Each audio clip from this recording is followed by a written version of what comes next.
The esports world likes to do this fun little thing. It's like a little game, right? Where they just don't pay people.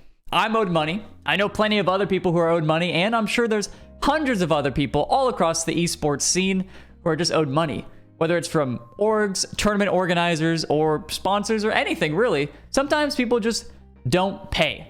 So why am I even saying this in the first place? Well, this all comes from Tadpole, who is the manager for Williams Resolve and RLCS team. And he ends up saying, would you like to give an update to the community, organization, staff, and players that you're currently letting down massively as to what the future is for women's cardball? You've taken something beloved in the community and are holding it for ransom. The fact that he even has to make this tweet is ridiculous, but the sooner that Women's Rocket League is out of your hands, the better. So he's essentially just saying that, KCP should not have ownership of women's cardball because they are letting so many people down. A couple hours later, Sophia ends up making a tweet, and they want to say that the Pioneers' ownership over the league in my time there has been the farthest away from professional or responsible. They were offered a part-time position, and after a month of requesting information and trying to get an actual contract to sign, they received a contract that lacked clarity, it benefited KCP only, and it wouldn't even guarantee the payment of a paid part-time position. How is that even possible? So they ended up working for a month for free in good faith, which actually is not that uncommon in esports. I've done plenty of streams where I don't sign a contract, but the negotiation is supposed to be done in good faith, where you don't screw the other person over just because they did the work already, So then they continue the work with WCB, rebuilding the league's format from the ground up, and they requested their payment. They did the work. The work was done, so now it's time to get paid. So I'm going to request payment. KCP ends up saying, you can get paid after 60 days if you send an invoice. So this person sends an invoice in early November, actually. So even if you think like November 10th, right? Early November. It's been 60 days. It's actually been 80 days. And still no payment, still no word of any payment because they're being persistent and emailing the owners. And they've just gotten no reply for weeks, for months. And then about 40 minutes later, Slumpy ends up making a tweet, who is a player for Team Endpoint in the WCB League. And they say they know that most of the Rocket League community will have no idea what's going on with the WCB scene. And it makes sense for them to keep quiet about it, but they wanted to speak their mind about the whole ordeal that's happening. The league is currently in a state of limbo. Very few people actually know what's going on. Even the orgs and staff, so even the orgs who are signing teams to play in the league, have no idea what's going on. The staff don't know what's going on. The players, obviously, if those people don't know, the players don't know what's going on. So January's regional was halted, and from what I've been told, staff haven't been paid as well as prize pool money. So obviously all this stuff has been brewing behind the scenes. People should have been paid probably around January 1st is what people are getting from this. But actually pretty quickly after these tweets come out, WCB does end up making an announcement. And they just posted in their Discord. It's a little wordy, but I will sum it up. They just say WCB will be pausing their Season 5 gameplay as of today. They apologize for the inconvenience. WCB, they want it to continue growing, but it requires both support and capital, which essentially I think just means money. I don't know what support means specifically, but they obviously have a staff team, but they're just not paying them. The support that they have been trying to get has taken longer to materialize, and with that, the Pioneers currently are bearing the sole financial commitment, which should make sense because you own the league, but I digress. We will work with everyone on any back pay and earnings while we are transitioning, which is a little bit of a surprise because, again, the money is owed about 30 days ago. But they're saying they're going to work with people on back pay and earnings and all that stuff while we are transitioning. But when they say transitioning, they're saying it because they're trying to find new ownership, which they say right here.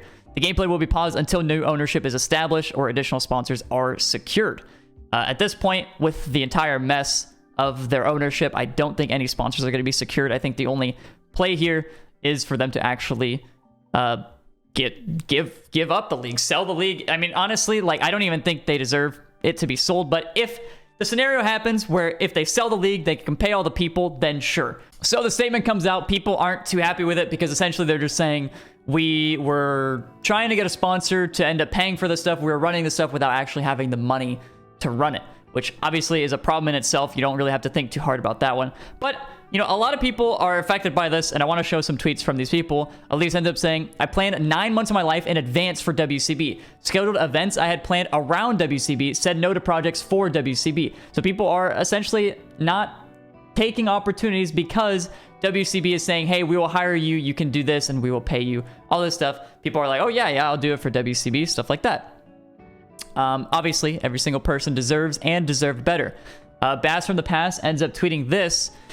He says, because I've been told by WCB staff that they'd like us to speak up, I want to clarify something about this response. While this is news to the public, KCP informed staff that WCB was canceled weeks ago.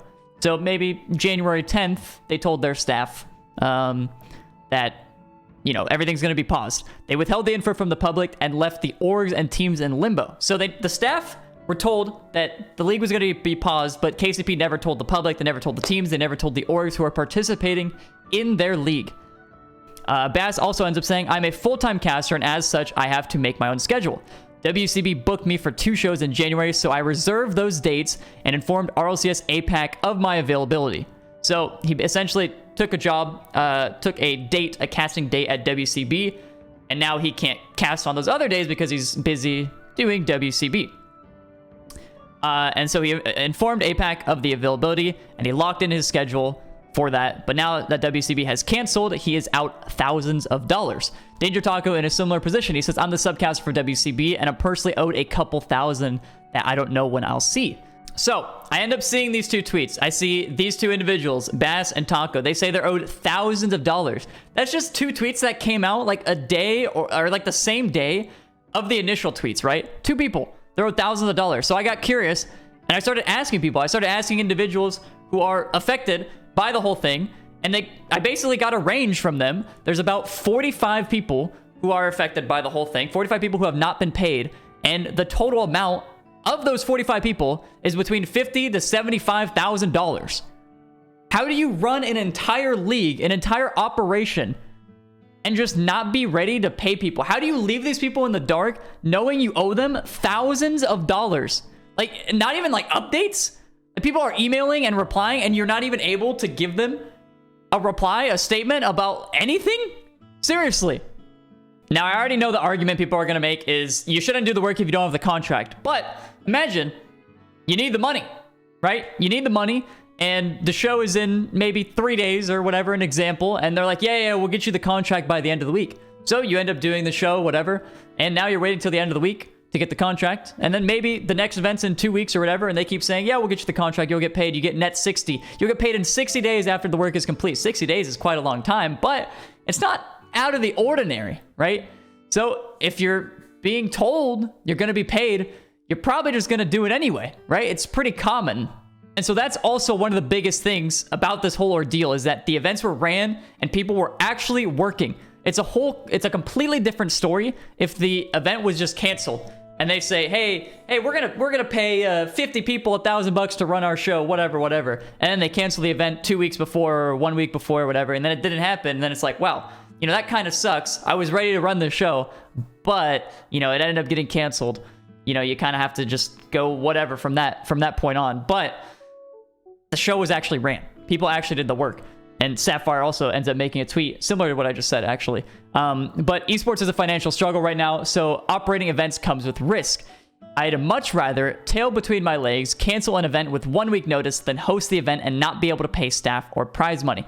This doesn't seem like, I don't know why I'm saying this because it shouldn't be complicated, but you should not be running this stuff, especially to that multitude, or I don't even know if that's the right word, to $50,000 to $75,000 worth of money if you don't have the money. So obviously people not getting paid is horrible. It doesn't take a genius to figure that one out. But what actually happens next, this is from Slumpy's chain of tweets, and they end up saying that they believe the league would be better off owned by different orgs or indeed Psyonix. The league has shown incredible amounts of potential and has gone from a small community ran tournament to having tier 1 orgs of the likes of Gen G being involved within. And so yeah, there are actually like tier 1 orgs as Gen G. I know Endpoint is, they've signed WCB teams as well. But obviously now the league is just paused. And so similar leagues with WCB and other esports have shown how successful they can be if given the correct support. I don't know if you guys have seen much of it, but I saw a partial bit of it of Valorant. Valorant had an incredible amount of success with their women's league. I don't know if it was a league or tournament or whatever it was, but something along those lines where it did extremely well. And with the correct amount of support, maybe Psyonix could actually make it into a much bigger thing than it currently is right now. Shortly after I finished recording this, Pioneers actually put a statement out on Twitter, which to me does not look much different than what they put out on Discord, but at least they made it public. They say they are currently working on back pay and they're in talks with organizations being, the ones that are trying to buy the league. hopefully by the league.